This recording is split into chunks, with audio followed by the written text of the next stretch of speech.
баща разсъниха родопски песни. Старинни песни, български, горчиви, пронизани от скръб и самота. Живота идва в тях и си отива. И пак възкръсва, пак шумят листа. Но вятърът от юг сега не топли. Дошла е вече есента. Жаравата в огнището разгарям и за лятото си спомням с тъга. Мислите разкъсани се мятат през години, през мечти, след зов, от който в мен отеква едно име, като страдание, като любов. Лясково, мое родно село, с теб започва и завършва света ми. Обичта ми към теб е толкова голяма, че едвам се сбира в сърцето ми. Обичам всяка твоя пътечка, всяко твое стръкче трева. Обичам те на пролет, когато зората кипва като прясно издоено мляко и вятърът люшва на талази зеленналите се ливади. Дърветата гиздави булки ръсят белите си цветове и разнасят аромата на нов живот. Стадата се ройкат като буен планински поток, а гората се разтриса от песента на чанове и тюмбелеци. Драго ми е лятос, когато лек ветрец се провира между боровете и бърза да развее килимите от билки и цветя. Носи се мирис на прясно окосено сено, който ме омагьосва и ме кара да вдишвам отново и отново, жадна до безкрайност за тази омайна глътка лясковски въздух.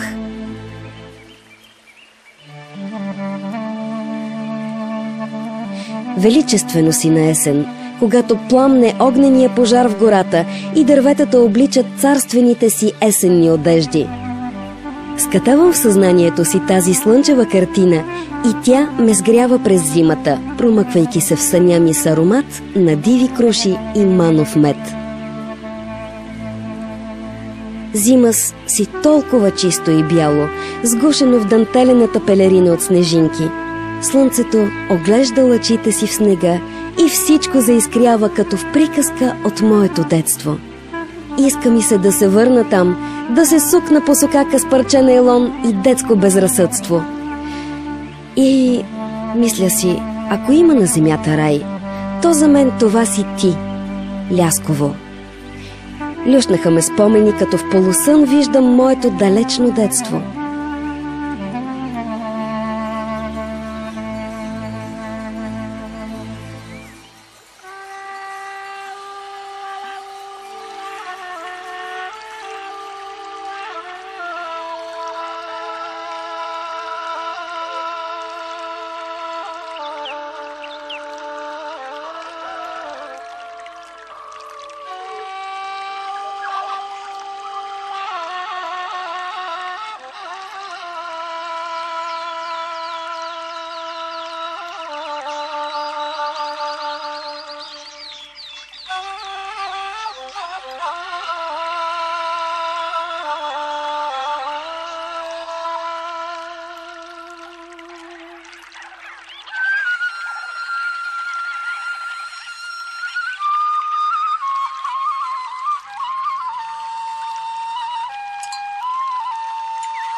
Ето ме, тичам босонога след козите на Бърце. Надничам зад хвойната с беззъба усмивка, крия се в долапа приборкана с мед. Шумкам се в прясното сено, в плевнята и плача с съдрани колене, а то, детството, изтича като дим в комина.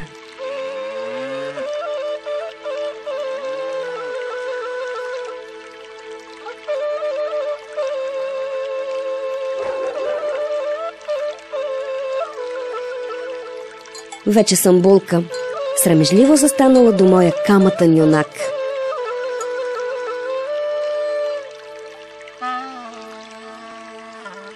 Очите ми плачат от мъка по бащиния дом, а лицето ми се смее, огряно от любов. Занизаха се дни и неспокойни нощи, изпълнени с бебешки плач. Покрай грижите, болките и малките радости, над стана и огнището, поседенки и меджии, преминаваше младостта ми. А живота в селото кипеше с пълна сила.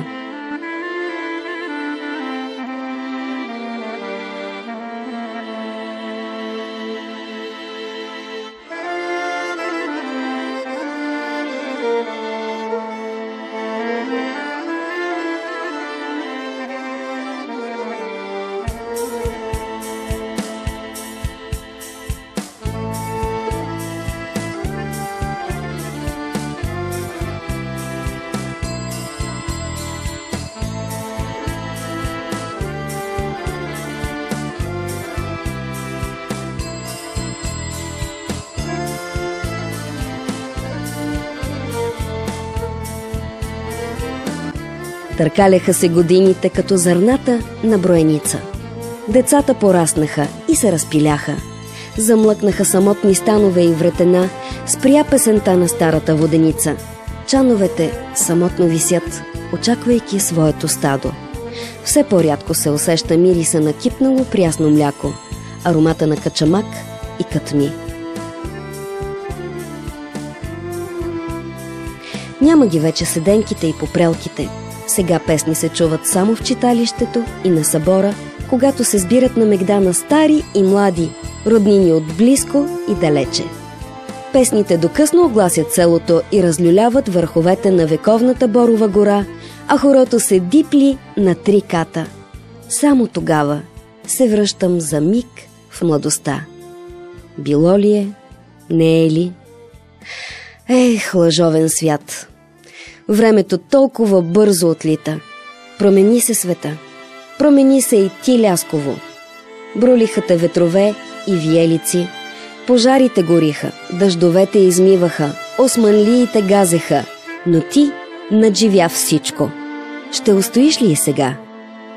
Подгонени от бедността и безработицата, младите тръгват на гурбет, така и не се връщат. Оставят старите си майки и бащи самотно да очакват завръщането им, взирайки се до болка в прашните пътища. Къщи, построени с толкова труд, любов и надежда, остават празни и заключени. Комините, притихнали и самотни, напразно очакват някой да запали огъня в хладния есенен ден, когато птиците напускат своите гнезда. Но аз никога няма да те напусна, мое родно село. С теб ще се разделим едва тогава, когато затворя очи завинаги.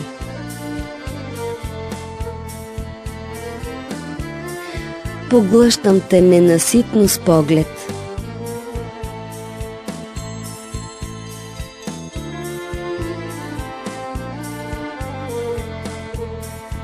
А мислите ме носят по твоите махали и прашни сокаци, където все още деца лудуват на воля, а смехът им се лее, понесен от вятъра. Слънцето наднича с кришом в техните очи, от които строи любов към корен, род и дом. И докато тях ги има, ще пребъдеш и ти, Лясково.